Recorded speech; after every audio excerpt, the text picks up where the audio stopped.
Hello. Hello? Hello. Hello, everyone. Welcome back to Curiosity Cove. My name's Veda. And this is your trusty captain speaking. And today we're talking about Killers killers in in media. media. Pew, pew, pew, Dude. pew. Dude, imagine if we had like a little stream Dude, deck to I do the freaking just thought audio. about that. Yeah, like when I want like, like a really extreme like killers in media. like we need to have a freaking guy who does our voiceovers. Yeah, Just do the giddy Curiosity guy. Coroner. Get the do like the Corner. ghost adventure thing. There are things in this world that we'll never truly understand. Understand. I don't watch Ghost Stories, so I actually didn't know what you were talking about for a sec. I was like, Ghost wait. Adventures is so great. Ghost Their Adventures, excuse me. yeah, their Ghost Stories is intro. the freaking anime. Yeah, the stupid. Do you have a second to talk about our Lord and Savior Jesus Christ? Um, I love that shit. Me too. No, Ghost Adventures has this incredible intro where it's Zach Baggins and he's being so intense and he's like, there are things in this world that we will never truly understand. And then underneath it just goes, understand. Like, it's so dumb. In his voice again? Yes, and then he goes, we want answers. It's so dumb. Oh shit. Oh, remind me. I'll have to show you the like intro sometime. It's just so stupid. Me and Lexi meme on it all the time. Yeah, I don't know. I think maybe Lexi showed me it Please tell me. maybe twice before. Tell me she has shown you the clip of Zach fucking eating shit. Where he's I like, couldn't tell you. I don't even remember. he says something, he's like, you're as graceful as the wings of a butterfly, and then he fucking eats shit, and he stands up and he goes, fuck poetry. It's so good. That's amazing. How are you though? How have you been in the last couple weeks? Good. I've been chilling.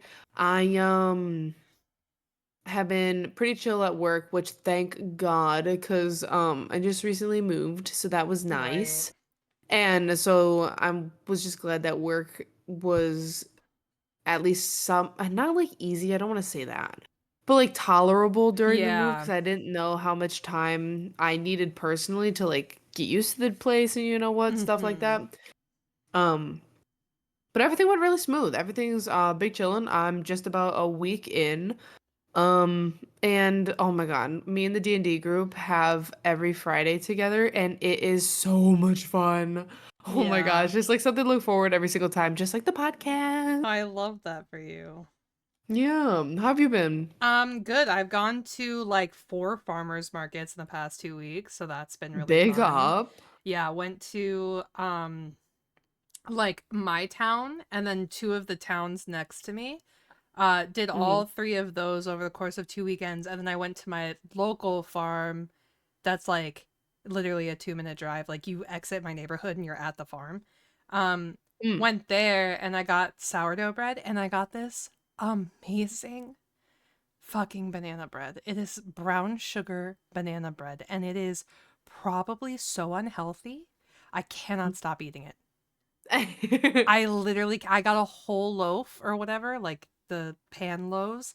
I got a whole thing. I am already a third of the way through it. I got it fucking yesterday, dude. It's so bad. You have more restraint than me. To be honest, I would have already eaten half of it. I won't lie. I'm trying to be good. Oh, that is another exciting thing. I went shopping and I am down 2 sizes in clothing. I was about to say, what kind of shopping are we talking about right now? I went Big up. I went shopping at Shein. And then I went to Target because I love Target. What else? I love Target too. I feel like I did other stuff. I touched grass a lot, but then also gamed a lot. Honestly, I just ignored my responsibilities and had fun. I respect that. I'm actually waiting for me to start that. I think it's gonna happen next week because last week and this week has just been like buying stuff for the apartment and like making sure I'm not like behind on certain things. But I think next week I'm just gonna say fuck it and say who cares? Don't my responsibilities. My whole thing was that my parents are coming in soon, and so I know that's gonna be not so fun. It'll be fun, but it won't be. It'll be like stressful fun. So I was like, I should have fun while I can, and so I took 2 weekends, and I said we're doing everything we want these 2 weekends. I love that. I love that. Did that, hung out with Nelson, obviously. And then I got a text Oh, from my babe. mom today. And she was like, when I come up there, do you want to go get a helix piercing with me? And I was like, did you just ask me that? That's so punk rock. What? Which was the helix again? Helix is like the like upper ear. Like, you know, Okay. like the first Whack. part of an industrial bar or whatever.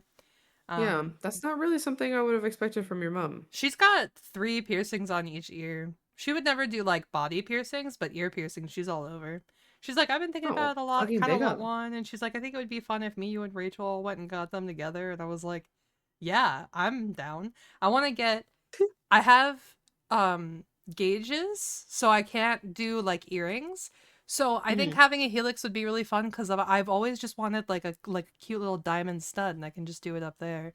Um, but then I want my nose on the one side is double hoop pierced or whatever, and I kind of Hmm. want to do the ear opposite of that Okay. for the helix, but my hair is always in the way of that ear. So I'm like, do I just overload one side of my face with piercings?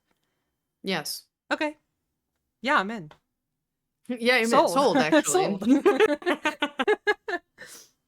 Oh, yeah. That's fucking But funny. yeah, I'm excited for that. And not as excited as I am for today's topic though. Dude, I oh, I'm so excited we got to use Curiosity Coroner. I The logo know. is so Just fire. so you guys know, this was meant to be the podcast that we were going to do right before I went into the hospital. So we've been sitting on this for 3 months? 3 months. Yeah. Yeah. Yeah. So But your girl wrote notes yesterday, so. I listened to multiple sources on the way home, and that is where I collected all, because I was like, damn, I'm just gonna summarize the first season of the show or something. And then I Yeah. listened to stuff on the way home, and I said, okay, I've got my thoughts on how I'm gonna present this now. Hmm. But we thrive while procrastinating. Hell yeah. I wasn't I wouldn't say I necessarily procrastinated on the notes themselves. I think I really fucked up.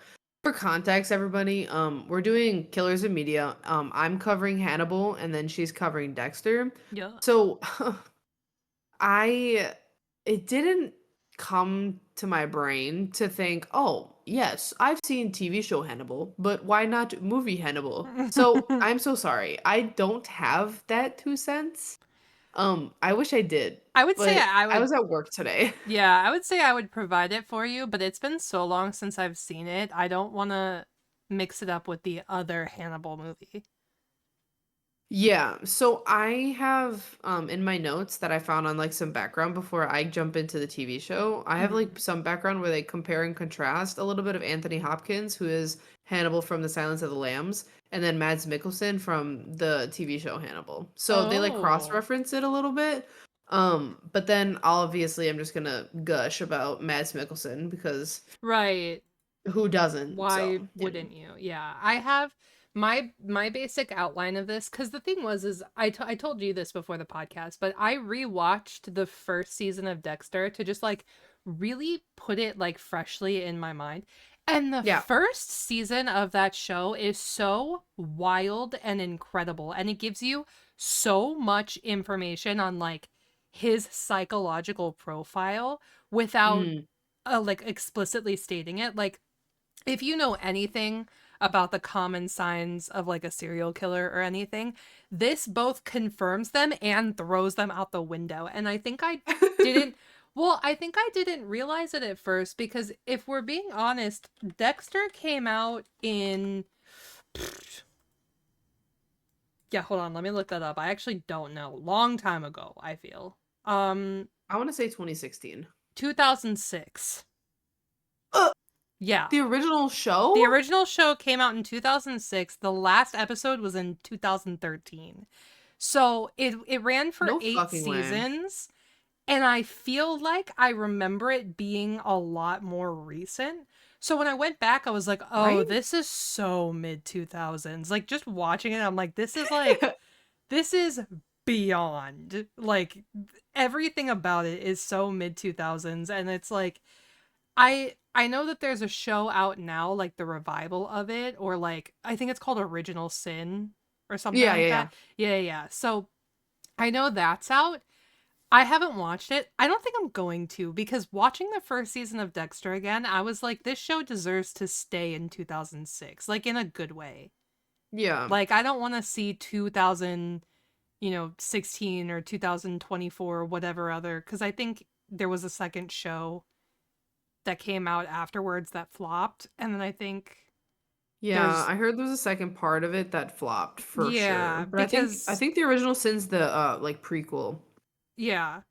Well, I think the most, I think it was Dexter up until 2013, and I think it was like,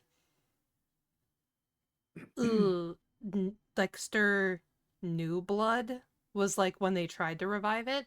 And then they had Oh. Original Sin, and then they have Resurrection or whatever. Like, there's so many little things. I'm like, just kind of like, let it stay in 2006. It was good in 2006. Yeah, you're like, just leave it alone, leave it alone, leave it No, alone. just don't touch it. But yeah. That being said, would you like to go first, or would you like me to Yeah, go? Okay. I got you, bro. Dude, I'm all about Hannibal, bro. Yeah, go I won't off. lie though, it's been a minute since I've seen like the first season, but I definitely most recently finished. I think me and Tomo finished it last month at the beginning of it, so we're all caught up and everything. Hmm. There's 3 seasons, by the way. Right. But basically, for those who don't know, also trigger warning in general about everything that we're about to talk about. Both characters, if you will, deal with heavy amounts of gore, cannibalism to preface, um, things that have happened, like in a serial killer s. Is Dexter like an actual serial killer or no? Yes. Okay. Then yeah, serial killer tendencies, psychological profiles, all that jazz. If you Yeah. guys are not comfortable with anything that we just stated in regards to trigger warning or anything that may come up during this, please feel free to tune out, mute any of that jazz. It won't hurt our feelings. No worries.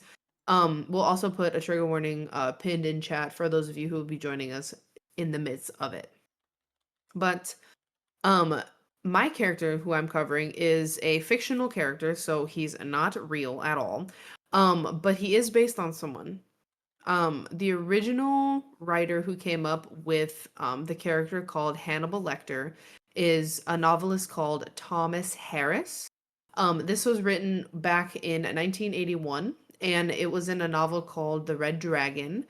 And he wrote that in, I believe, yeah, 10 years prior to the film rendition, which is The Silence of the Lambs. And Hmm. then Hannibal is played by an actor called Anthony Hopkins. And then, as I stated before, Mads Mikkelsen plays Hannibal in the hit TV show Hannibal, which began in 2013 and I believe ended in 2017. Hmm. So there's 3 seasons, as I said, as well. So originally, the person who Hannibal's based off of was just a doctor, but like also not, because it's I'll get more into the backstory, but the guy thought he was a doctor, but the guy was just really good at faking being a doctor. So he could like move around this prison cell and prison area very easily. But in the show, Maz plays him as a psychiatrist, Hmm. and he's also on the side gig a cannibalistic serial killer, of course. So this bring up of Hannibal across multimedia, obviously TV shows, writings, films, has definitely influenced a couple killers post when it was revealed and whatnot. And so a lot of killers have gotten ideas in regards to, oh, I can do that too, which is especially with like Yeah. cannibalism and whatnot. Except like what's weirdly enough, me and Tomo talked about when we were watching Hannibal. They make him like chefing up human remains so well. Like what they Yeah. made it look like a glory in the kitchen, and I'm like, Oh. dude, So why would not you do like that? Fresh with Sebastian Stan, where it is like unsettling. Oh yeah, like Fresh with Sebastian Stan was basically like you didn't necessarily see certain things happening, like, on the flip side of the camera, but you could just imagine, like, with the pieces of the body parts Yeah. missing When he or, was like like dancing around with that leg. Like yeah, or when they literally had a boob on the plate, I was like, yeah. "Dude." Yeah, not like that at all. Like, he hid it so well. Mhm. In the show, it's basically him, and he has this, like, um also spoilers for the TV show, my bad, catch up, it was out 10 years ago, my bad. But anyways, he has this big ass freezer thing down in his, like, basement of his house, and Mhm. so he, like, flicks it open, and how he decides on, um, who he's gonna eat, he has this little oh, fuck, I forget the old term for it. It's like a little turny thing that has everybody's, business card in it. I A don't know what the actual Rolodex? yes, thank you, a Rolodex. I was gonna Yeah. say roll something, I just couldn't Uh-huh. remember the actual terminology. Yeah, I'm So, old. It's a basically Rolodex. yeah, he has 2 Rolodexes, one with the people's business cards who he has chopped up in the basement, and then For the sure. other one has, um recipes, like little index card Oh. recipes. So he picks out a recipe and he like spins it through and he Oh. goes, "Oh, I like this." And it's like goat's brain a la carte or some shit like Oh. that. And then he goes over to his little Rolodex and he fingers through it and he goes, "Ooh, I got, for lack of better terms, Sebastian Stan's brain in here." And he Oh. just picks the card, goes down, and like takes it out the freezer and just cooks with it. Would you eat Sebastian Stan's brain? No. Me neither. I don't think I could do it. No, I just don't swing in the cannibalistic Do you think side of do you things, think if you will. Tomo would eat Sebastian Stan's brain? Yeah. Do you? Yeah. I think he gets annoyed with how much I talk about them, so he probably wouldn't. But he's a cannibal though. Do you yeah, maybe the urge would take over. Yeah. Yeah, fair. But anywho, it Hmm. looks gorgeous. He basically like takes out the majority of what we saw him use in the early seasons, which is very tame. Was obviously the liver, a couple kidneys, and then like what's it called, cuts of like body parts like arms or legs, Hmm. but never the full thing. Later, like obviously there's a reveal on the not the viewer side because the viewer sees everything he's doing, but it's the characters in the Right. show who don't know. So once that barrier gets a little blurry or crossed, then you start seeing him pull out like the brain, the lungs, a whole Right. leg. Like what's really fucked up in the show, he actually feeds another killer his body parts. Like he slowly, like Sebastian Stan, he keeps the dude alive and he just cuts pieces away. Right. That So, like, seems to he be a cuts off pretty his popular leg, thing in and then media. an arm, and then the other leg, and then yeah, he just goes Yeah. through it. You know what I think is crazy is how that is like a strange constant theme because that's also what Dexter does. Like he slowly dismembers and like basically Wait, is Dexter tortures. a cannibal too? No, he's not a cannibal, but he's Oh, I just wanted to you'll know. yeah, you'll get the whole shtick of it. He's got a weird fucking MO. Interesting. Okay. But he also Yeah, dismembers slowly and keeps them alive. I don't think no, normally when Hannibal, because he's known as the Chesapeake Ripper in the show, I don't know if it is also the same in the movie, but basically he, like, makes art out of the corpses post-mortem. So he'll like obviously he has the Rolodex of business cards, but sometimes it's not always just that. It's like he takes interest in certain uh people. And so then after he like kills them after he's taken what he needs, he just kind of like strings them up in like a pretty way in like poetry, I guess would be a similar a Mhm. similarity, I guess. And no one ever finds a connection between him and obviously his victims because it's speculated through multiple people, like the first bad guy, quote unquote, that you meet, that's him all along, like, oh my god, that guy we found was a Chesapeake Ripper. And then I don't know why, but the FBI just never puts two and two together, but they never really Mhm. do in TV shows. So so he basically just like runs around killing people right under the nose of the FBI because he also is a psychiatrist recommended by the bureau to be the psychiatrist for the other character, Will Graham, who is played by Hugh Dancy. And it's just like, I feel that they would have caught on way sooner, but Mm-hmm. they really don't. I think they start getting, obviously, Will Graham gets a hint of it probably late season one. Yeah. Dude, the FBI don't catch on till like almost season three. Yeah, well, And I'm like, guys, FBI he was and there TV the whole shows time. tends to be fucking stupid. Yeah. But in other news, before I get too far into the show itself, Mm-hmm. so Tom Harris, excuse me, I don't want to be on a first name basis with the man, but Thomas Harris, Okay. back in the early 1960s, the man before he was a novelist was a journalist. He Oh. took a case down in Mexico and interviewed a wounded killer who goes by the name of Dykes Askew Simmons. And he was just this well-known killer down there, and he was like, okay, well, he's in custody. I want to question the guy. Let's go. Goes into the prison, hanging out and whatnot, finishes his question, and he sees this person just casually working next door the questioning area and just has been walking through the prison. So, he's actually a fellow convict. This is where he had a little issue of like, oh, well, I thought he worked for the prison or like cleaned up stuff around the prison. Mm-hmm. The guy, quote unquote, went by Dr. Salazar, and he was just interviewing this man out of nowhere because he was like, okay, well, if this person works for the prison, then he must have known this killer Simmons. So let's just get more questions through. And he's just asking him, having a very intellectual questioning with this man. The man was very astute, had very formal mannerisms, and just gave off that he was a doctor. So obviously, Harris made the assumption that this man was a doctor, but Dr. Salazar didn't really ever give him a reason not to think that he was. So he like acted very well. And Mm. so later he was like, oh shit, I never got that dude's name.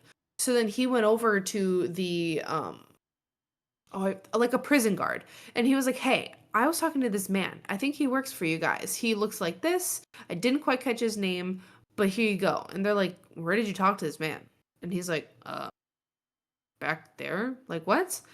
And they're like, dude, that's Simmons' like next door cellmate. What do you mean you're talking to him? And he was like, what? I just questioned him. He's a doctor. Like, he looks so fancy and like well put together. The guard was just like, you must be out of your mind, and just kind of like blew it off in a way, because like there's no way a prisoner's out like that or behaving that well. Um, so it was put forth that he was like, oh my God, this guy could be like the perfect killer. He had the perfect way of faking a profession. He got on my good side so well with how well he was so put together and how well spoken he was.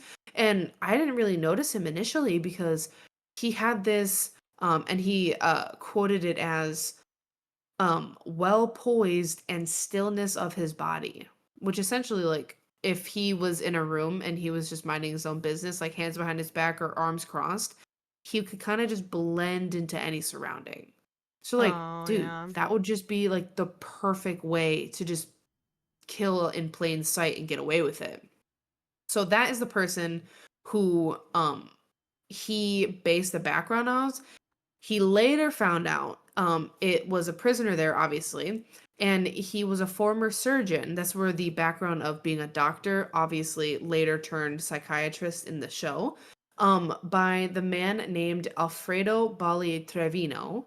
And this is also further backstory, just in case, because it is speculated for the TV show another time. But Trevino was also a gay man during Mexico's history when the LGBT was not very welcomed, if you will. Mm. So unfortunately, um in order to save face in society, Trevino was planning. It was just speculated at this point to marry a woman just so he could be like, okay, well, if I have woman, then I can do sneaky links with my men out back. Right. And so they were going to, but one of Trevino's lovers found out. And so obviously, I don't know exactly why Trevino was in the prison in the first place, but basically he chopped up his lover. Mm. He killed his lover out of anger, being like, "Well, this is what I have to do. I have to marry this woman so that I could save face and like do all these things so we could be together." And the lover was like, "Bro, you just don't love me. Like, say it to my face." And he was like, "You don't understand." It kills. And just Oh he was like, yeah. "Oh my god." And basically cut up the body and like hid them in different compartments, boxes, or dimly lit areas, so then the body was just like scattered everywhere, and tried to get rid of the like evidence essentially.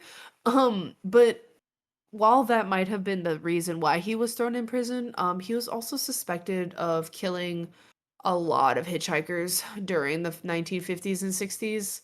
Nothing was ever proven, but a lot of it based on like the way he killed and like talked about certain things, they're like, dude, that sounds like this guy for like 1956 and also this guy from like 1962. Like everything was just pointing to him, but they could never like point their fingers at him because obviously, as we know, that we've talked about before, when we have done crime podcasts, is that the profiling and like DNA stuff didn't really get into the Mhm. works until We like the just didn't have the 1970s. forensics for it, yeah. Yeah, so he got away with a lot of Yeah. shit. Yeah. So, basically, he was not able to be proven that he did these things. So, he was kept in there, the prison, for about 20 years. So he was actually released in 1981 or 80. We don't exactly know for sure. And then there's no other history afterwards. Apparently, he might have died back in 2008, but again, speculation because no one really kept tabs on the guy. Um, so they did a compare and contrast through a couple of like people, obviously Lecter with Trevino, with Anthony Mhm. Hopkins and Mads Mikkelsen. So there was the similarity of between Hannibal and Trevino that they had this idea of killing as a way to like hide evidence or to just like simply dismember the body just because. Um, but there was also the fact that when Harris was interviewing Trevino, that he was like, okay, well, if I'm trying to think of a way to make this killer seem like not scary or passable in society, he's got to be very well put together, very smart, very intellectual. And even if he does get locked up, maybe he'd even just get out on good behavior. So that's where Lecter's background of being very gentlemanlike and speaking and carrying himself with such weight and being able to just like smooth talk his way out of certain things, especially when being found out by the FBI. He just kind of like finagled some things. Again, they were both surgeons beforehand. This is also true in the TV show. Hannibal says he became a psychiatrist after retiring as a surgeon, as like in doctor's practice. Mhm. That also ties up with some of the stuff that happened in the show later, which I will get into. And so the number one thing that was a dead giveaway for if Hannibal was the killer behind a crime was that the killing blow or where certain organs went missing was so hidden because of his skill with the scalpel that no one would have ever thought like, oh, this person was killed. No, it could literally just been like, oh, this was taken and then the person was just like given back. Because like you can live without a portion of like your liver or like your gallbladder's missing or your one of your kidneys is missing. So like sometimes even in the show, like he would just take a piece and then just put you back together and just let you go on your way. Mm. And this was no different with Trevino's possible victims because the man was also a surgeon before, so his skill with the scalpel was a dead giveaway and didn't classify him with the other serial killers or killers who Mhm. would just butcher their victims and Right. whatnot. So it didn't line up. It didn't make sense. It was eerie.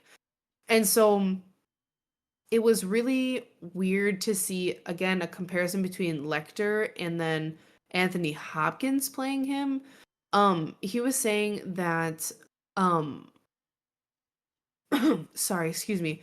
That it was weird that Anthony Hopkins' character, the way he played Lecter, was very aggressive and very like he would talk down to you in a way where he played this very yes, he was smart. Yes, he was very well put together, but the way he spoke kind of set you off. Like you're like, something's wrong with this guy. Like I don't know Yeah. where to put my finger on it, but But no. something's off. Yeah. And so I think that's what he said was different between Hopkins and Trevino Yeah. was that Trevino was able to like fake it in a way that like he pulled the wool over Harris's eyes. But when Hopkins played him, it was kind of like, oh, you could tell like this dude was a killer. Right. There's no way. He definitely was. He just had the vibes. Yeah. Yeah. But it was said that Mickelson's take on playing Hannibal, um, it was interesting in the way that you knew Hannibal was the killer because you only get you as the viewer get to see like the bits and pieces that was being fed to you. But as like a character in the show, you were just seeing this man who's just trying his best to make sure that you're safe and to make sure that like your mind was at ease and that he was trying to help you solve his crimes essentially. So he could be nothing but a good man, like a good gentleman man, and he hosted these amazing parties. There's no way you can point a finger at him and say he's the killer. So it was the way that he nailed that part of Harris's Lecter and that he was able to pass unnoticed in society. And that's what gave the eeriness to Mickelson's character without giving the aggression or um like scariness that Hopkins' character gave. So I like that a lot Yeah. because I like I think I'm more of a subtle psychological horror fan. I just don't like the whole I'm not a gore lover, I won't lie. Yeah. Um, but again, I haven't seen Silence of the Lambs, so I can't really Yeah. even say if it's I gory or think you not. would like it. I don't think it's that bad. I don't The thing is I don't remember it being gory and I watched it when I was young. But I Mhm. remember like the goriness of like Hostel and Saw and stuff. So Okay. I think in my mind that means it's not so bad. But also I watched so many like I mean gore was so popular back then there's a Oh, yeah. possibility. That's what I'm saying, like, if it was back in '91, it probably has some Yeah. minor gore in it, but I think that's what I liked a lot about the TV show. It wasn't, like, hella gory unless it Yeah. was, like, a fight scene and there was, like, blood being actually spilled, but it wasn't, like, characters being hacked into pieces or, like, Right. butchered. It was, like, a certain level of elegance and, like, creepiness that just came with it just because of Which how the is characters played yeah, them. which is so fitting to Hannibal as a character because he himself has this kind of like grace about him in the way that he conducts himself. Yeah, And so it makes sense to shape like the vibe of the show and how things around are done him. around his like character type. I agree.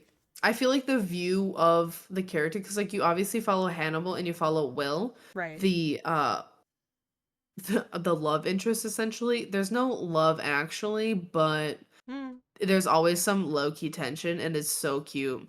But whenever you're watching like through Hannibal's POV, you're kind of like, ooh, oh, why is he saying it like that? Why is he doing it like that? And then when you're Yeah. watching Will, you're kind of like, oh my God, he doesn't know.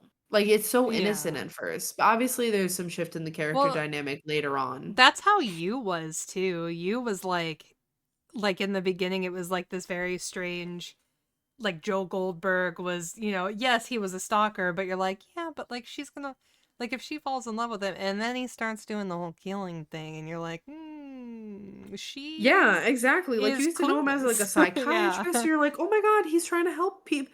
Who is that a lung? Like, what?" Yeah. Yeah. See, I I love can't it. wait till we get to Dexter because it's so polar opposite, like the Interesting. development. Gotcha. Well, my next topic Yeah, is, yeah, yeah, before I jump into little tidbits about the show, um, there were other things that, dictated what went into making Hannibal Lecter, one of which was a person. Unfortunately, we have covered him on this podcast before, yeah. and we both cringed when we talked about him. Oh, Albert Fish. Yes. Yeah. Yeah. Yeah. So, unfortunately, again, just to summarize people, he basically was this older gentleman who would kidnap kids and chop them up and eat them Yep. or bake them into things. Yep. And what was really messed up is that the number one thing he's known for is that he wrote a letter to the mother of one of the children he killed and basically said, "Yo, I know your daughter. This is what I did. This is how I cooked her, by the way," and sent it. So it was just so out there, and obviously, like, they took some, I don't want to say interest, that's not the right word. Some, like, tidbits from Albert in the way that he ate the children, in a way that obviously Hannibal never really did anything to kids because it was never explained that way, and that wasn't really his MO. Because we find out later what his actual MO is, but I'll get there when we start talking about the show. But it was just the creepiness and the, like, fancy way that they were explaining, like, oh my god, back in the day when they're talking about cannibalism, they never really outright said the word, but they're like, oh, he did this and then did this to the child and then blah blah blah. And so he was like, you know what, maybe I can incorporate it into that my crazy little monster I'm cooking up here. Mm-hmm. Speaking of, there was also another crazy monster that they used, which also is brought up in the show. In season 2, Hannibal is known as the monster of Florence. There's a series of murders that happened in Florence, Italy in the 1970s ish, where 16 people, all couples by the way, were killed by two men that were on the run from the cops, and no one actually knew who the murderers were, how many people exactly did they kill, but they had a speculation of was that they're a possible gay couple that was running amok in Florence. So they don't exactly know for sure, but Thomas Harris actually visited Florence back in 1994, which is after a while that the book was released, because remember that was back in 1981. Mm-hmm. Um, he attended the trial of the main suspect, Pietro Pacciani. Pacciani is a better choice of words there. My bad on the butchering. Um, and they actually convicted the man, but the prosecutor didn't really say there was enough evidence. So he kind of, I don't know how long he was locked up in jail, but he definitely was. But then later released because they're like, my bad. We couldn't hold you here longer. And so he's like, Right. okay. But no other murders happened, or not that they could tie to this man, the Pietro. So it, he could have been the killer. I don't know. Nothing was ever really come of it, and it's never really mentioned in the TV show. It was just that some Italian man showed up in Florence and then just murdered a couple people. And then Hannibal obviously was found to be like, bro, were you the one doing it? And he's like, yeah. What? You're just gonna give it away like that? What the fuck? He's gonna At openly that point, admit he to was kind of like, it. yeah. Well, the cops freaking, like, had some dirt on the inside with the dirty cops in Yeah. Florence. Like, oh. So they had, like, a roundabout way of getting to him. But at that point, I think Hannibal just knew, like, because Yeah. he was so smart. So he just knew. And so he was like, yeah, I did it for sure. And then, like, jumps out a Yeah. window. It's so sick. I feel like you need to I think that you will super like Hannibal in Silence of the Lambs. Like I think that the way I mean, first of all, the way that Anthony Hopkins interacts with Jodie Foster in that movie Mhm. absolutely incredible. Like and it's like that's where you get like the iconic like "Hello, Clarice" like creepy Mhm. line or whatever. But Yeah. just the way that he conducts himself in that movie, just because like he's already at the end of his story in it, right? Like they Yeah, this is pre-capture of Hannibal in the TV show. yeah, so and Silence of the Lamb is like they know who Hannibal is, and she's like, all right, I need your help. Yeah. So Gotcha, gotcha. Well, speaking of him being already locked up, there was actually um a real life cell that Thomas Harris based the cell on. So it was actually linked to this man called Robert John Maudsley. He basically was a killer who tried to kill child molesters. So big up on him. Sad that he's a killer, but big up on what he was actually pertaining to try and do as his MO. Um, so it was really sad, his backstory. He was a child who was unfortunately essayed by his own father, and so that abuse kind of really messed with his head. And then he was like, you know what? This should have never happened to me. So if I find out anybody who has done this to kids themselves, like, I'm just going to kill them outright. So they obviously caught him trying to kill one of the child molesters. I think he was about two or three kills in, and then they caught him, unfortunately. But then they freaking locked him up, and then one of the cellmates, like, in the area or whatever, like, was showboating that he also was a child molester. So then he killed him too, and then he started threatening everybody in the prison, like, if you guys are ever one of these, like, I'm gonna go and kill you. He got through two more of them in there, and then mhm. they said, yo, no, we can't keep him here, man. Like, he's gonna kill everybody. Like, yes, we understand they're bad guys, but no, we can't. So then they grabbed him and threw him into a psychiatric hospital, and then they killed another one at that place. Jesus So then Christ. I know. So then they grabbed him, threw him in his straitjacket and said, "Bro, you're in solitary confinement. You cannot interact with anybody." Yeah, like you So are then now alone forever. yeah. Yeah. So then in his little solitary area, he had they never said he got the mask. Obviously, I don't think they would have understood the whole mask meaning cannibal kind of thing, but he definitely was in a straitjacket, and he was kept behind bulletproof cell glass. And that's basically what you get to see. I don't know if it's in the movie, but in the TV show, Hannibal gets this really fancy cell, which is also in solitary confinement because he doesn't play well with others either. Um, and basically, it's this really fancy room behind bulletproof glass, and he's got a little drawer that has the like telephone that you can talk through.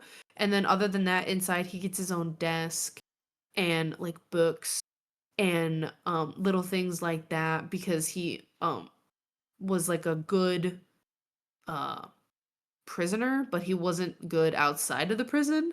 So he got to have whatever he wanted upon like working with the FBI, but obviously some things go wrong and he starts getting those removed, but he is famously behind that iconic glass cell door and everything. Mhm. Um my favorite thing that I loved about Hannibal though, I think, was the crazy turns that you just never got to see. Personally, I think season 1 will always be my favorite because you kind of get the wool over your eyes for such a while of not knowing Hannibal and Will's connection with each other, and like, why does he find such interest in this man? Like, it could just be any of them, any of his victims. Why not? Um but it's shown that Will, because he has this like empathy disorder where he can like put himself literally in the shoes of the serial killers slash killers that he's tracking and like solving for the FBI. So unfortunately, that gives him like an in to see through Hannibal's eyes. And Mhm. Hannibal's like, oh my God, this man is me. I can see through him and he can see through me. That's crazy. I like him. So they literally like explain that Hannibal has like a fixation on Will for him being able to understand him as a killer, but also as a person. And they reference it as a person suit, like the facade he wears on the outside, but that Will Mm-hmm. can see through it. And there's only one other character, it's like his old psychiatrist, who could see through it as well, but not to the same way Will could. And so I just think it's a very interesting way that, like, in reality, yes, Hannibal did some really terrible things. And basically, his MO was if you're a shitty person, you deserve to die. And so he basically only killed people who were like dickheads, also killed people, or was just like rude to him. And like rudeness was his big turnoff. But if you could like see through his eyes, and not the respect of eating people, hold on there, but just how he viewed the world, like that was his biggest connection that he lacked with other people. Mm-hmm. But I also see, having now finished season 3, I think it's also because Will was slightly crazy himself that he was able to do that. Because like everybody Yeah. else who tried to was too put together, Mm-hmm. if you Yeah. will. And he was slightly off enough Like that he could just go enough ahead. like in composure. Yeah, like because he obviously goes crazy in the show, like because Hannibal's fucking with his head, being his psychiatrist, and Mm-hmm. like literally gave him a mental disorder and seizures on purpose. And so Will like slowly dissolved into insanity, but it was fake insanity because Hannibal was causing it. So like it's so backwards, but it's done so well. And I just can't recommend it enough. It's so sick. I think that if Hannibal was a real person, I think we would have been having a totally different discussion. But I think the fact that he's a fake person and that you don't have to worry about someone like that, I think that gives the illusion that, like, oh, thank God. Like, Mm-hmm. oh, thank God the Loch Ness monster isn't real kind of similarity. Yeah. I just think he's one of those The Loch bad, Ness bad monster ones. is real. Sorry, go ahead. Oh man, I the believe in plesiosaur out in Nessie. Scotland, jeez. I believe in Nessie, okay? But yeah, basically all that jazz, that he was based on such a wide range of people, but they all kind of portrayed him very differently and yet kept or focused on certain things from this book that was back in 81 and chose certain things to like bring out in the Hannibal they thought would be like seen in society or seen in nowadays. I just thought those takes were so interesting, and honestly, I'm kind of excited to get a little watch of Silence of the Lambs. I don't even know Mm-hmm. where to start. Yeah, How I exciting. think I'm pretty sure it's on Netflix. We could watch it sometime. It would be fun. Oh my gosh, watch Cute. party. Watch party. All right, lay it on me about Dexter, bro. I want to know so bad. Okay. Oh god, there's so much to go over. So I'm going to start with the like premise of the show. It's a really easy concept. Dexter Morgan, who was Mm. born Dexter Moser, um is a killer who specifically targets other killers. Um it goes way more in depth than that, and we're going to get into it. But like the basics of it is that he's an anti-hero. He's a vigilante kind of ordeal, and he was actually largely inspired. So Dexter was based off of books as well, written Okay. by Jeff Lindsay, and the guy who inspired Jeff Lindsay to write Dexter was named Pedro Rodriguez Filho, and he was a Brazilian like killer at, I think it was like the age of 14. His father was fired by somebody, like a security guard who accused his dad of like stealing food. Pedro assumed that the security guard stole the food and blamed it on his dad. So he went and shot him. And then that just started his whole, like, he was just driven by revenge. And he had Mm. this like he had a nickname of Padrino Matador, like Little Pedro the Killer, and he was like, uh, I think he was still pretty young when he moved in with this girl named Botina, and took over her dead husband's drug ring. Um, he got her pregnant. she was killed by the rival gang. So he hunted down and killed every member of the rival gang. Jesus, the Yeah. dedication. Yeah. So he was like fully driven by revenge, like went on a killing spree. He was in prison for like 34 years. He got out and then he decided to basically like vow that he was done with that life and instead try to intervene on like kids who presented the same symptoms as himself to Hmm. keep them from going down the path that he had. He then in 2023 was shot and killed by essentially drive-by shooters. So As of 2 years ago? yeah, in like March of 2023, he was shot and killed like by two guys who were firing like from one car to another car. He was basically caught in the middle of a shootout. Damn. Mhm. So, he was the inspiration for Dexter, but Dexter is much more dark and traumatized and like he fits a lot of like character stereotypes and everything. Not to mention, he has the best fucking quotes, dude. Watching the first season back, I was like, I forgot how much Dexter quotes hit. There's one of my absolute favorite ones is I think near the end of the show, and he just says, "It's okay, life doesn't have to be perfect, it just has to be lived." And like it just hit Damn. like the quotes hit so hard, but I think it's because in the 2000s, and I say this because of Vampire Diaries, honestly, Dude, I writing was love just Vampire so good. Diaries. Right, like writing was so good for shows. They had these one-liners that were absolutely incredible. So like Dexter has that one, and then he has another one where he says, like, we think we've got it all figured out and we think we can control things and fix them and that we can just keep moving forward on a path that we've chosen. But all that's standing between us and total and complete chaos is a tiny, fragile thread. And if you cut that thread, we're all just falling into space. I remember hearing that for the first time and I was like, damn, that's fucking crazy.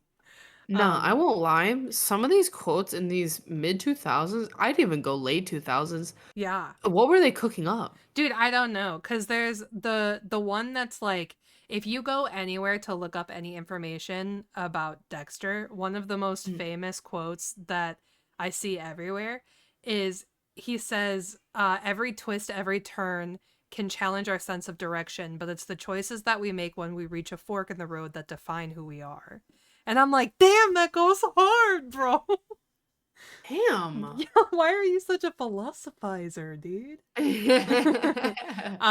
But yeah, so Dexter lived a very traumatic life. The character um is introduced to us like in the first season, his whole like past and the trauma that essentially made him who he is.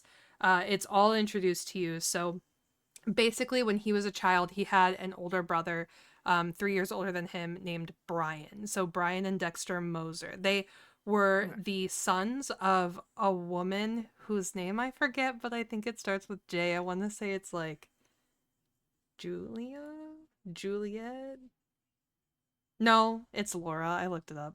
I was very off. So yeah, Laura Moser and Joe Driscoll are the parent names.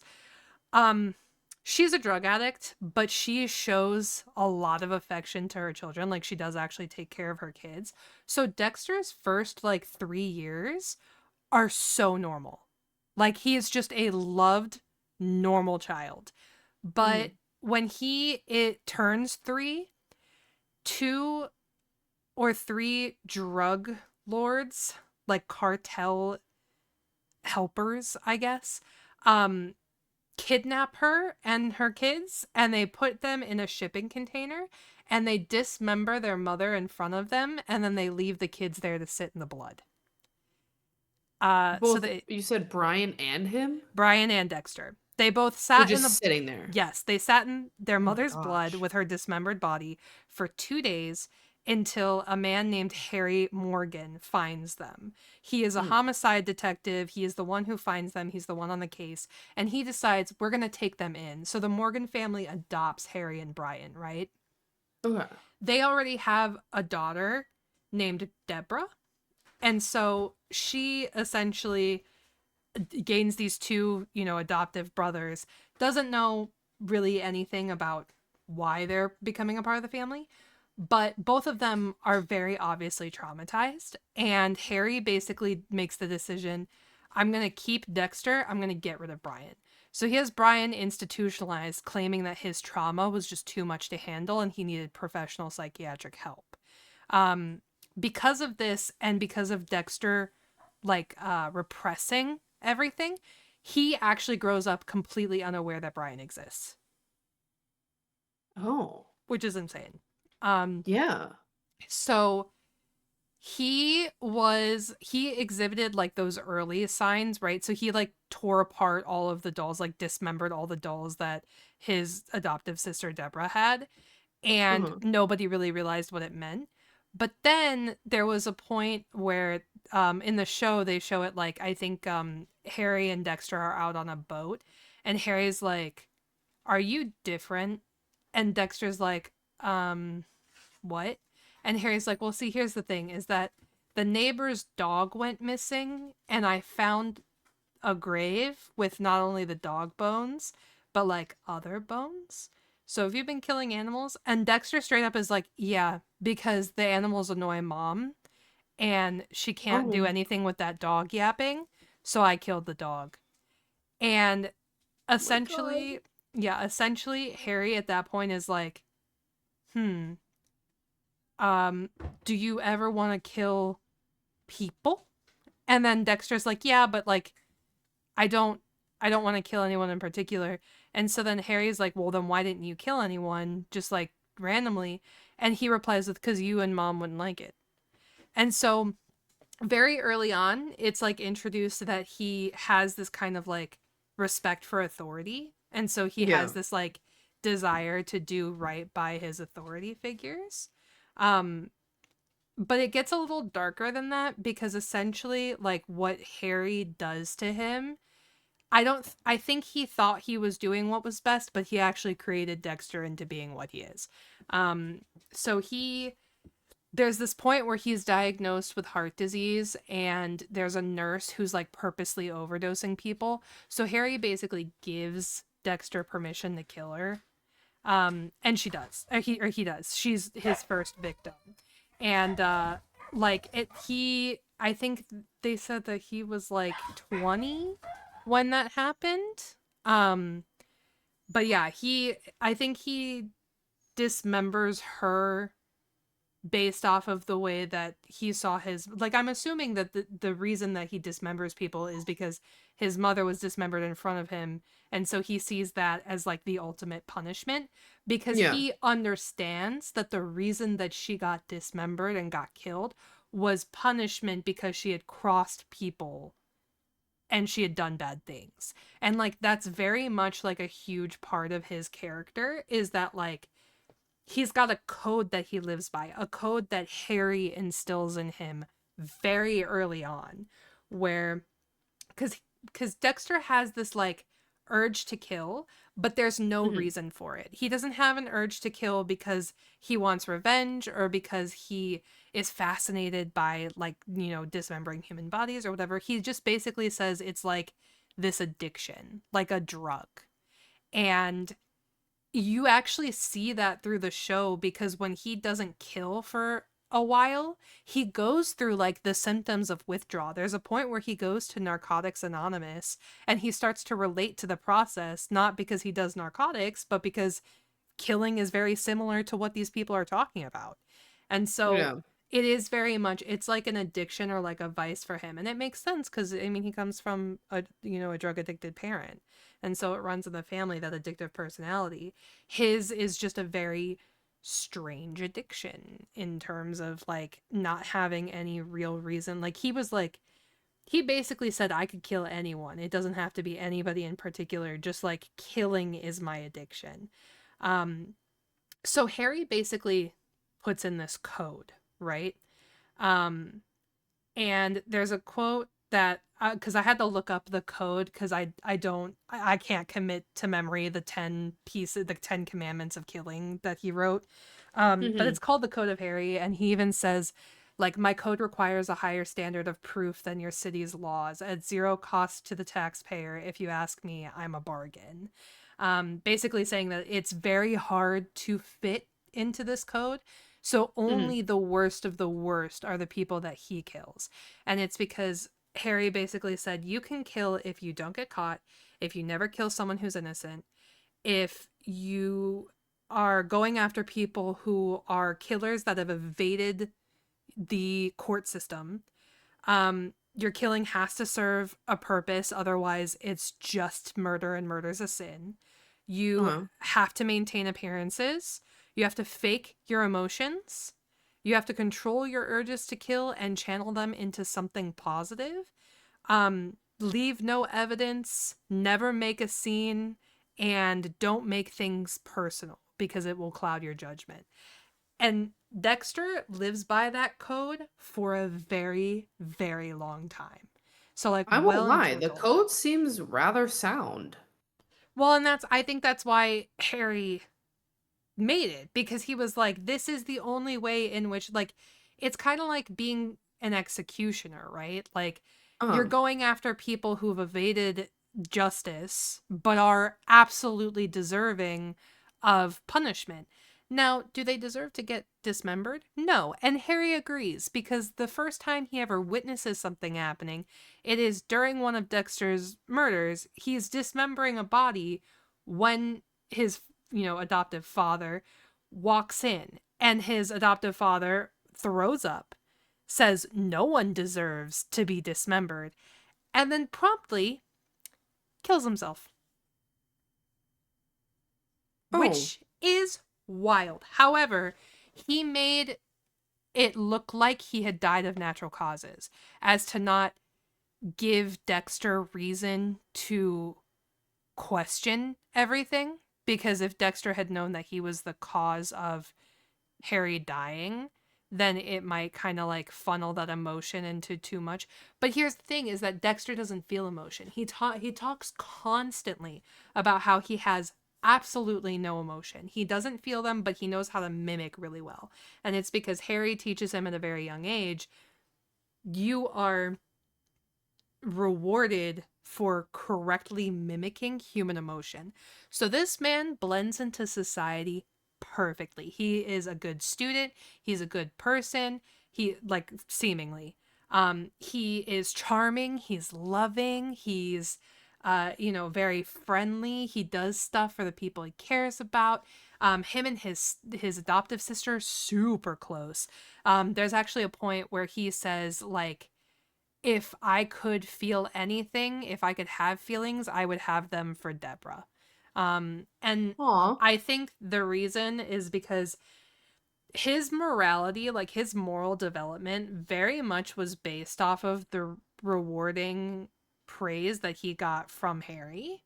So when Harry left the mortal plane, he didn't really have that, like, compass. And then Deborah ended up being a good person. So he kind of formed this attachment onto Deborah. And he says, because they end up living together, and he says, like, this is perfect because, like, she's the one person that I can probably, like, actually handle being around all the time.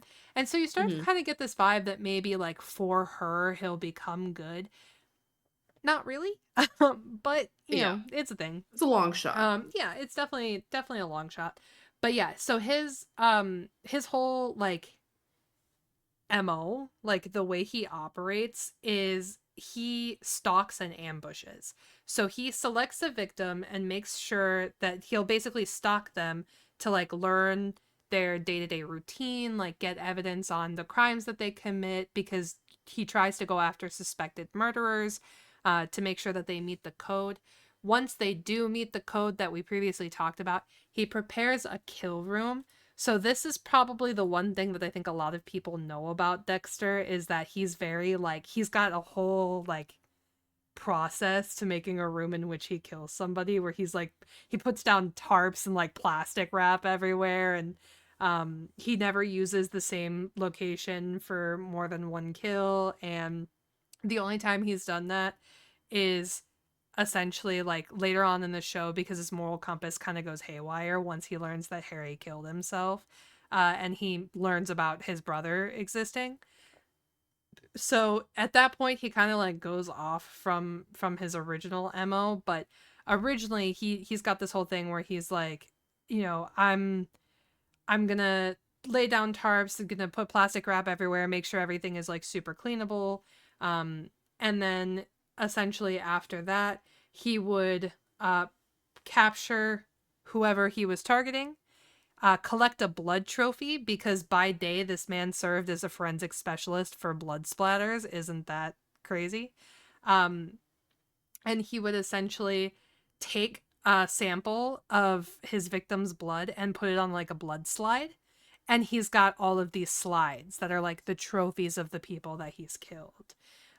So he would collect that, and then he essentially That's conducts. so nerdy. I know, isn't that crazy? Like, of course, I but kind of he's a like it. forensic specialist, so like, of course, it is. Oh, okay, there we go. Yeah. So I mean, like, he is. I think he says something in the show where he's like, you know, the most traumatic life of. I watched my mother get murdered in front of me and sat in her blood. Like, no wonder I tried to find the meaning of it. And so, like, that's his whole thing about why he went into like studying blood splatter, is because like that traumatic event that his whole life is surrounds is him sitting in blood. Um, Mm-hmm. but yeah, so after he catches them and takes that little sample, he does what is known as his ritual. Um, it's it's a little crazy. So before he makes the kill room, captures them, and then does this like, self-proclaimed like intoxicating ritual. He removes all of their clothes. He basically like ties them down to a table, usually using plastic wrap.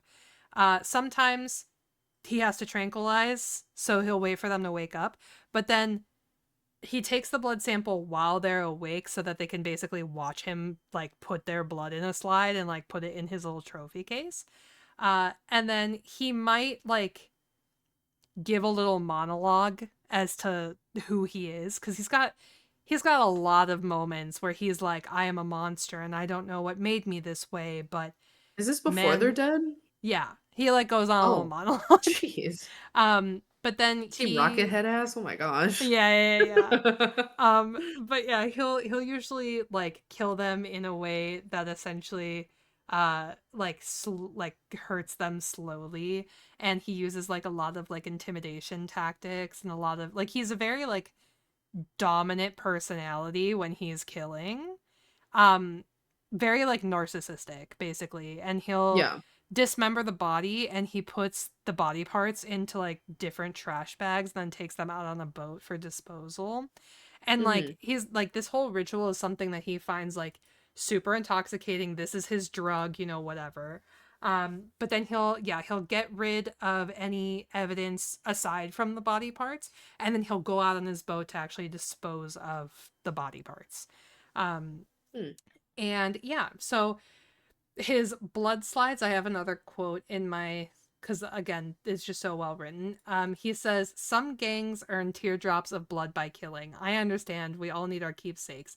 One man's tattoos are another man's blood slides. It's just like so nerdy. You know what? Spit that shit, I guess. But yeah, over the show you learn a lot about like how focused he is on everything, and how it all relates back to this like incessant need to kill, because he's incredibly smart, as are most good serial killers, and by good I mean like most good at what they're doing. um so he has like super big smarts in like biology, anatomy, chemistry, anthropology, psychology, botany, economics, architecture, religion, law, and criminology. And so like basically he hyper focused in school everything that would help him get into a position that would allow him to carry out his like, quote unquote duty. um so he works for, I think, Miami Metro Homicide Department. I think that's what it's called. and he's a Mhm. blood splatter analyst. He's super liked at work.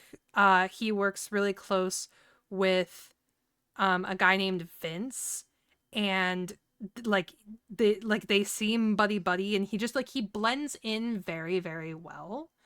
Um, and then there's a sergeant who basically like kind of catches on to him and tails him a lot.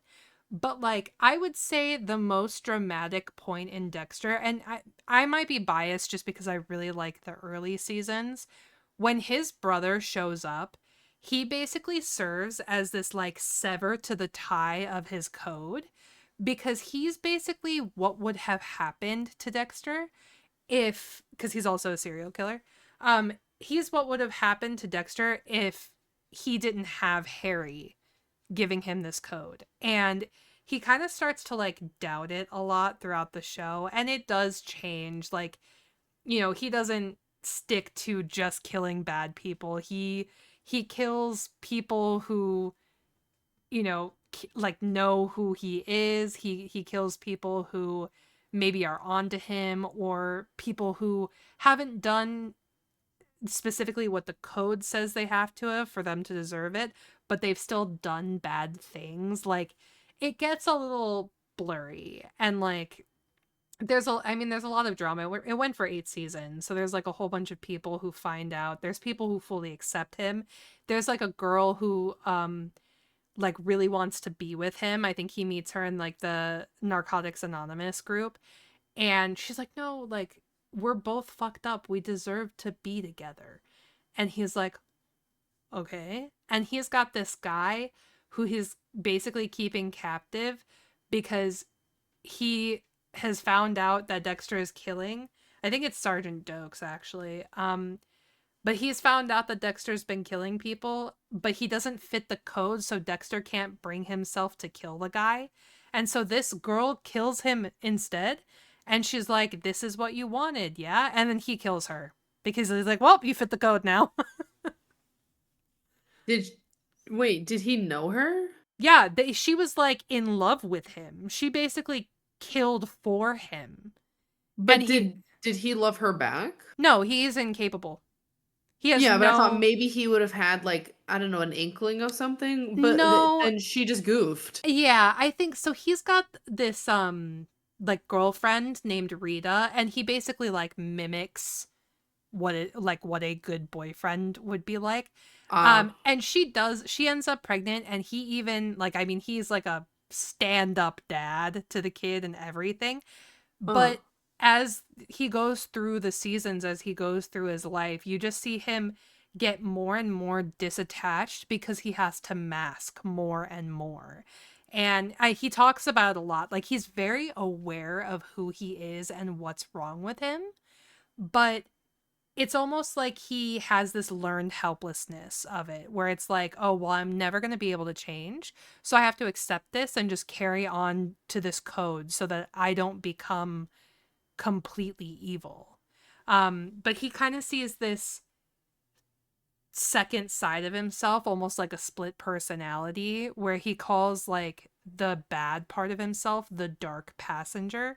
And he always Mhm. says shit like, oh, like I never feel more alive than when the dark passenger is behind the wheel. Like, he always says things like that, kind of like separating it so that he can blame his actions on that, which shows you that he does have a little bit of shame.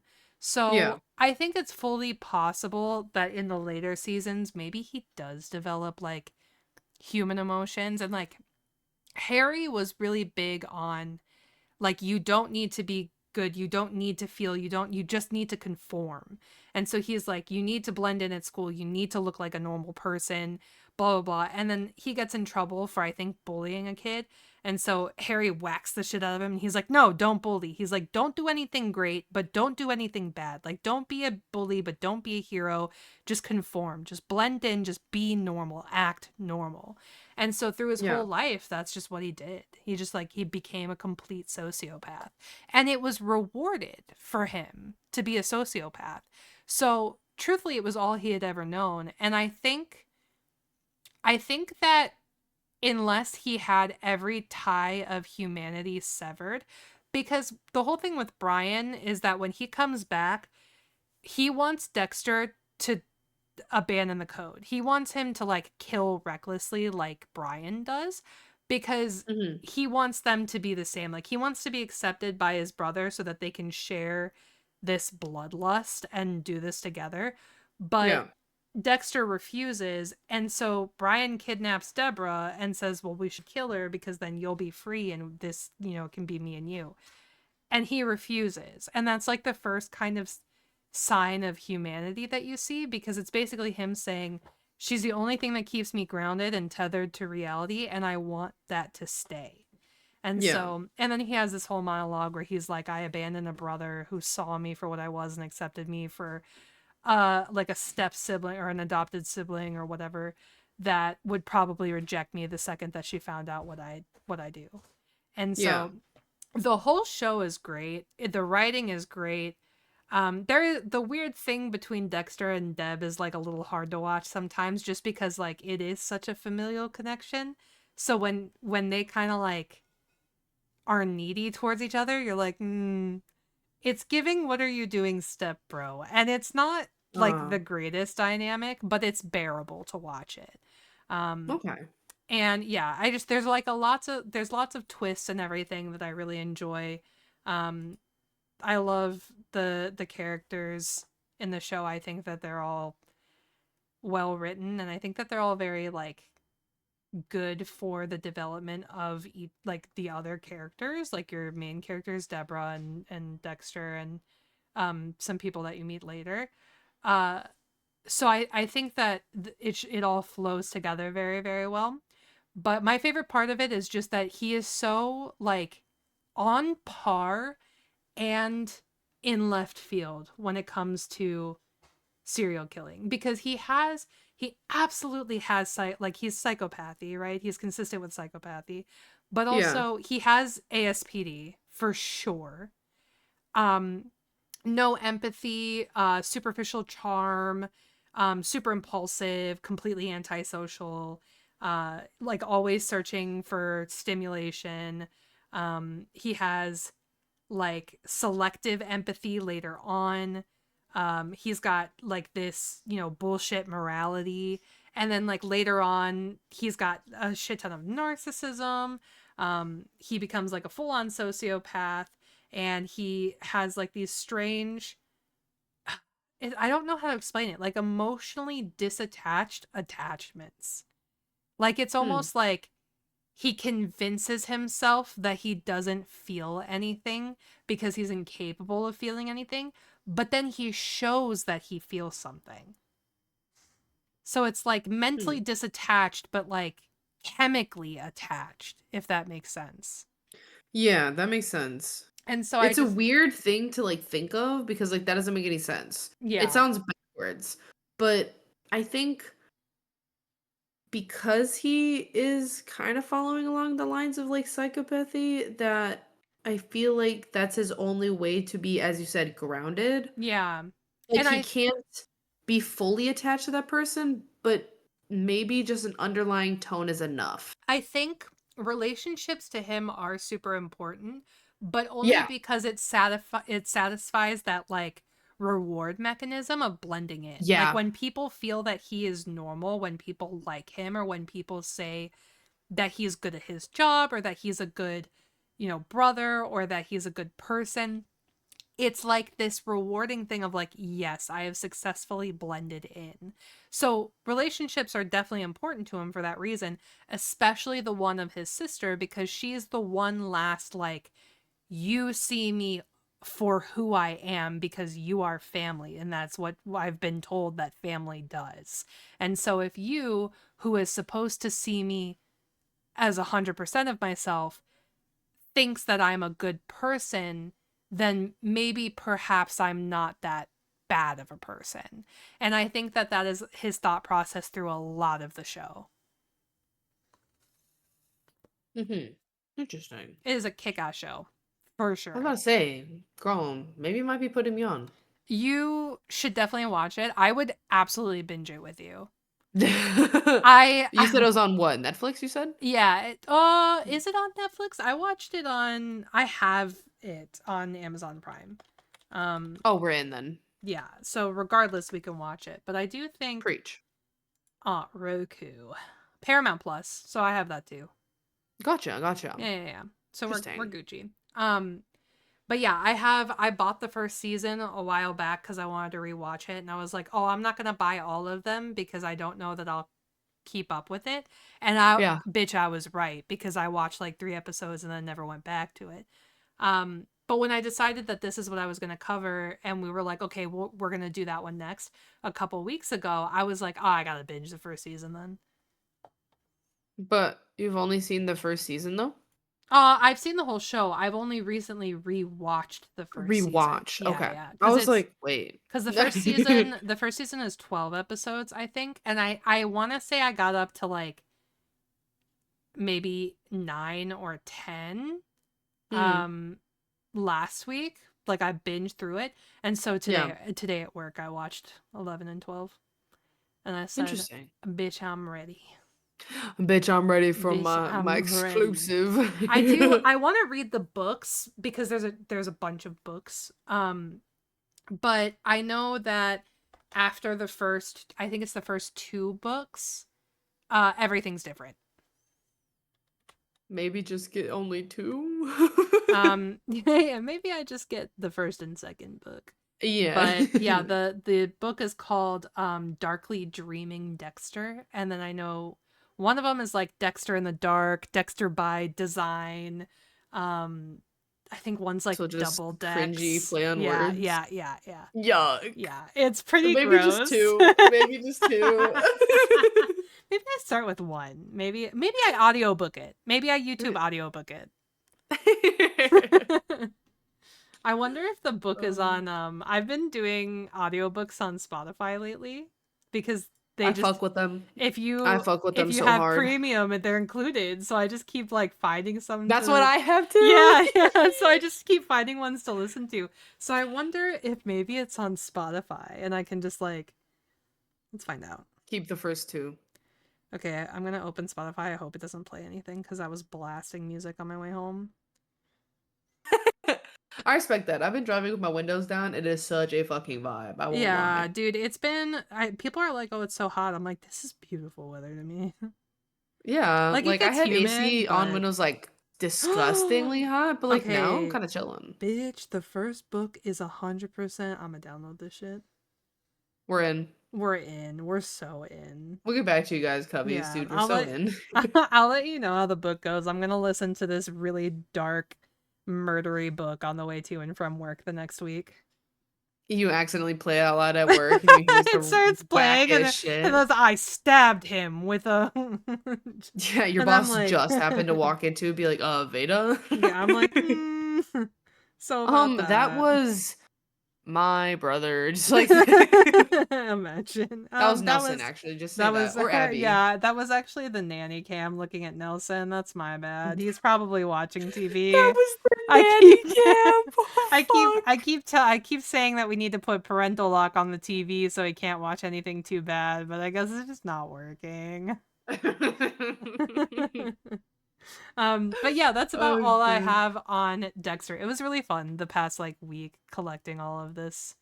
Like I know I decided how I was going to structure it today, which is Yeah. so ironic because I'm talking about a guy who all his entire like reasoning for everything is structure. Um Yeah. but like the last week just like learning about who he was based off of and like how um Jeff Lindsay like wrote the books versus how the show is written. It's just been super interesting. The books are like Yeah. way I more can't wait to watch brutal. the movie. Yeah, I'm excited for you to see Silence of the Lambs. I'm excited for us to watch Silence of the Lambs. Eee. Oh my goodness. Well, thank you guys so much for listening, watching, all that jazz. Again, since we now have the new logo for Curiosity Coroner, you guys will now know exactly what will be coming up on the episodes when we use that logo versus our regular Curiosity Cove logo. So stay tuned to see which ones we are using in our posts on Twitter. As for next week's next week. Excusez-moi. That was old schedule. In 2 weeks, we will be seeing you guys again on a Tuesday, 6:30 p.m. CT, and we're probably just gonna do another recap of what the past 2 weeks have been up for us. Yeah. And so we'll keep up with maybe we've seen new movies, maybe we've seen Superman. or yeah, I know. That's I gonna need to be a big go. one, but also Yeah. we need to finish our rant on Jurassic Also, World because I'm pretty sure yes. we did not have Okay, that. next episode we are doing movie reviews because I feel like we have so much that we have to talk about Jurassic Park. We're going to see Fantastic Four. Oh, fuck, yeah, that's Yeah. that one too. Fuck, and Yes. Superman. Yes. So we're going to have Wait, hold on, I gotta so see what's coming out next month. literally next Nothing. next next podcast is just going to be letterboxed the podcast. Like Well, you're welcome, Cubbies. You heard it here. We just came up with the topic live and in studio. We have some hate fire, and hopefully oh yeah. when we were talking about Superman and Fantastic Four, hopefully, fingers crossed, those are not hate fire. But I can't wait to speak about them anyways. In regards to Mhm. any new movies that we may have watched during that time, maybe we'll toss in some favorites as well as like honorable mentions. So we're not all doing hate fire. Yeah. But I think I'm super excited now. I Yeah, fucking me love too. movie Yeah. reviews. Holy shit. That's yeah, I have so Yeah. that one I think is going to be really fun. I also remind me afterwards. I have a Heard you. topic to suggest to you. Got you. Heard you. Well, we'll keep that one a secret. But remember, Coveys, Keep keep it it real, real, but keep but it keep it curious. curious. Goodbye. Goodbye.